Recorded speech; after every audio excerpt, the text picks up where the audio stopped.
how difficult is to start a coaching business? How difficult is it to start a coaching business? For most people, it's really difficult because You don't know what you don't know. they don't know what they don't know. Yeah, it's funny looking back on it. I go, man, the coaching business is easy to start. So, for instance, my first coaching business took me 1.5 years to realize that I need to study business and marketing for it to be successful. It was hard, and when I first started studying, it was really, really hard. All this experience, and it's actually really fucking easy to start a business. Yeah. And it's like, well, it all depends on experience level, how much you know ahead of time. So the actual starting of a business is really easy, unless you haven't done it before. If you haven't done it before, then now it can be really, really difficult. And so I've witnessed people that have coaching businesses run it for 5 years, never get out of their corporate gig, and then end up giving it up. And it was their dream, and then they just can't make it work, so they don't do it anymore. And I've watched people walk away. And then there's people who, they're 22 years old, start an online coaching business, and then make $1 million in the next couple of years. And everyone thinks they're a phenom, and they are. But what's the difference between that 22 to 23, 24-year-old who's making $1 million and someone who's 37 and still hasn't, had to walk away from it because it didn't work? And the difference is, what I've seen is humility. Is who's able to show up ready to learn and assume that they don't know. The coaches I see struggle never ask for help, and the ones that do well ask for tons of help. I saw a friend, she made a social media post, really successful coach online, and she was talking about how much she invested in education. It was $300,000 over a 2-year period in business and marketing education as a coach. She said most of that was a waste. 99% of the information that she got was no good. But when you really think about it, is you have to go through all that. And like, I could say I wasted a lot of money and time and energy and all that stuff, but I didn't. It was all a lesson. Even like the purchasing of education and going through it or not going through it was education, like figuring out how I like to learn. And the idea that you're willing to invest that much time and energy and money into something, just that commitment alone, because that's what it is, it's commitment. And the person who doesn't walk away from their corporate job and chooses not to invest in education, their commitment is low. It's indicative of their investment. And so, it doesn't mean go and blow a bunch of cash on a lot of random education, but like start digging in, approach the situation like you don't know, and find the experts that can help you out. Absolutely. It really depends. Going back to the things that you don't know. When I first opened up my first coaching business, brick and mortar CrossFit affiliate, and that was the only way I thought you could open a coaching business, because that's the only coaching that I had. It was 2 coaching styles that I experienced, and I tried them both. One of them was being a collegiate football coach, and then the other one was a CrossFit coach. So that was those were the things that I knew, and because I knew those things, that's the path that I went through. So if you're seeking to start like an online business, is work with those coaches that are doing it, and they'll give you direct access to that. So for me, when I decided to, like I said, open my own coaching business, I thought I needed a brick and mortar, I needed the equipment, I needed to do this certain way, because that's the only way I knew how to do it. So your ability to open up to start your own coaching business is going to be based on your experience of the things that you know. And there are going to be things that you're going to be aware that there's things that you don't know, where the simplicity of other business options are going to be in your blind spots, the things that you're not even aware exist. So something that our coaches, that we have a lot of coaches that come into the Strong Coach that have not started a business or haven't even started coaching yet, or maybe have been coaching the modality of fitness. come into our program, experience how easy and powerful it is to be able to do it online, that now they have that context of how it works. And they're even taking the framework that we teach and are using it in their own lives. So what I recommend for people to do, if you want to open up a specific coaching business, join it. Join that community, become that client, and you'll become way more aware on what it is that that you need to do. One of the reasons why I had success transitioning from my first business in a brick and mortar to online was because I did a few online programs that gave me amazing results, and I was able to connect the dots between that and even things that I took from running a brick and mortar business. So what I recommend for people to make their process easier for starting a coaching business is get as much broad experience just filling out what other coaches are doing, and that's going to allow you to connect more dots in your own journey. So become a client. We still now as coaching coaches, we have coaches ourselves that are supporting us, and that's going to continue allowing us to create new offerings, could make new services, because we're going to be able to gain more tools, connect more dots, and our evolution continues. So being aware of what you're consuming and the information you're taking in is just going to make your ability as a coach even better, and make it easier to start your own business. You'll just have more tools to work with. The people who excel take action. So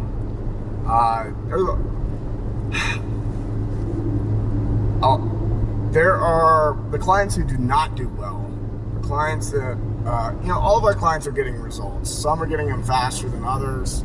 And every once in a while we get somebody who starts engaging with us, but then just drops out. I won't pretend like that doesn't happen.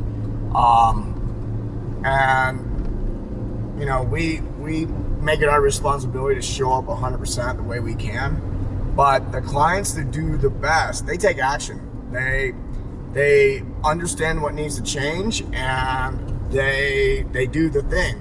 And that's warrior energy. A warrior takes action. And we have a lot of people in our culture right now that have an underdeveloped warrior.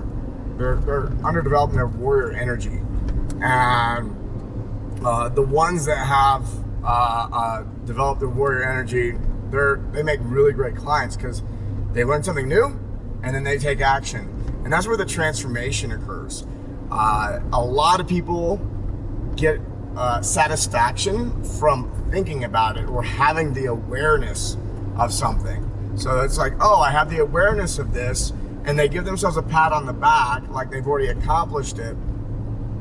But what ends up happening is they just keep thinking about it, and it ends up turning into a situation of suffering, because part of them feels satisfied because they're thinking about it, so they're tricking the self into believing that it's done, and then the other part of them knows that the action actually hasn't been taken. So what you have is a conflict inside of an individual, and that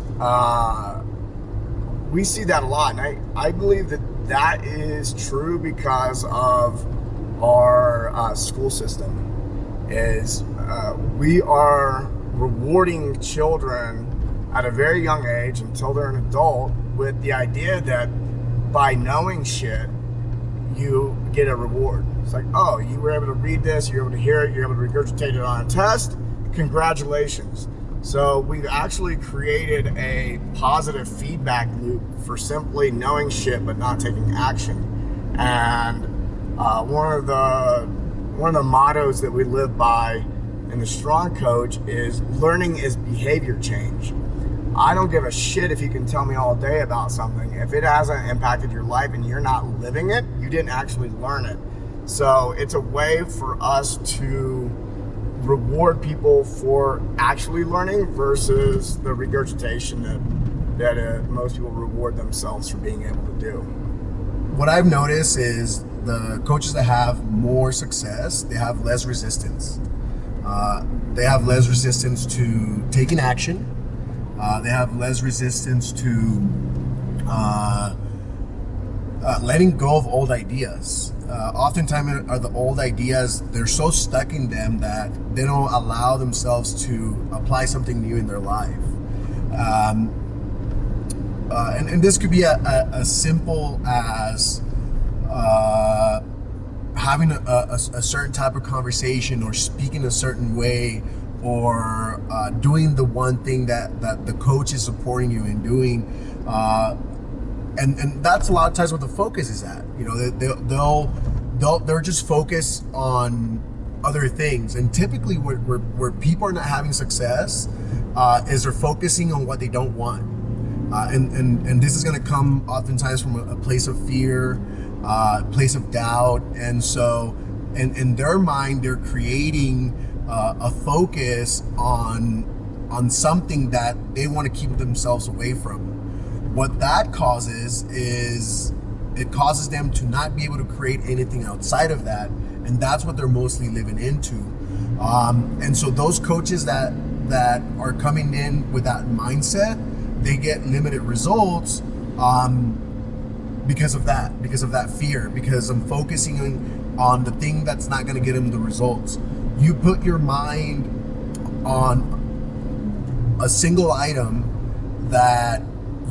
an outcome that you really want, and take action in it, you'll get the results.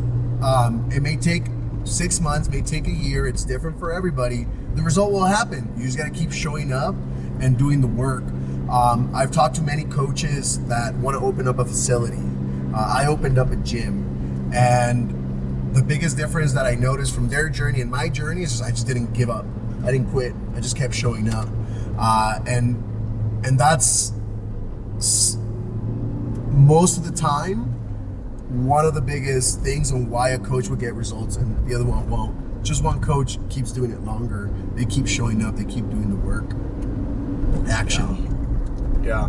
When it comes down to focus, there's I go through phases where to experience expansion and focus simultaneously, I don't know if it's possible or not, but I cycle between the two, is where I let my mind go, where I actually become intentionally unfocused for the purpose of letting the mind wander and play with new ideas and just do its thing. And then there are times when I cycle back to focus where I am, after a period of expansion, gives me a bird's eye view of a situation or something I want to achieve. I can see all the parts, and then I can then zero in on the one thing, the single priority that's going to move the needle the most, and then I apply my focus and I put in highly concentrated focus and getting better at it all the time, and cutting out any of the other noise and chatter that's going on and putting all your attention in that one thing until it's complete, and then zooming back out and going, okay, well, now what's the next big thing? So pulling the focus out, getting big picture again. So I like to cycle between the two. If all you did was stay focused all the time, you would end up down a rabbit hole, and I think what you end up with that is a lot of people end up down these rabbit holes where they become extremely good at a single thing, but then wake up one day and realize that they were working on the wrong thing the whole time. So they end up with some type of expertise that's not even fulfilling. It's the ability to go back between macro and micro. Yeah. A great analogy for this, think about of a group class. If you only focus on the macro and just coach the entire class and never make individual points of contact, people may have a good experience, but they could have a great experience if you were to make those micro connections. So, and if you only focus on like 1-2 individuals and pull your attention on them, the group class is gonna suck. So it's being able to focus big, small, and that's a skill set that you can develop to have. So how this can look in business, I always like to encourage the individual to start with a focus on themselves. And that's going to be very micro, but a big picture of self. And as your evolution continues happening, you can start thinking in a bigger macro picture. So it goes away from self, and then now you're looking at your neighbor. After that, you're able to see maybe us, and then if you're able to get to the point where now you're playing at a global level, and be able to like go that level of macro, and then still be able to bring it to the micro things, so the things you'll do every single day, so you accomplish your big goals, is it's a process and the evolution that I've seen for myself. Being able to do. I remember early on when I was a gym owner, I had to deal with my own shit first for my business to work better. My insecurities, my relationship around money, my ability to just make an offer. Those are all very micro things that I had to deal with to support the macro business. And as I continue evolving as a coach and everything that I keep and continue doing, it just gets the macro gets more expansive. Focus, like anything, has a lot of layers, and it's something that you continue focusing on on that over time. You'll notice that the things you used to focus on, the little things, become BS. Like the things that used to, where my focus used to be at before, and the concerns that I had, I would laugh now if I still have those same concerns. So if this is a pattern that I'm seeing, I imagine the things that I'm concerned about now, how I'm gonna see them 5 years from now, 3 years from now. So the evolution of focus is something that it's just gonna evolve for people in their journeys over time. Yeah. I think about micro focus and macro focus. I think about breathing. You have an expansion and a contraction, expansion and contraction. And if you always try to stay expanded, you suffer. If you're always contracted, you suffer.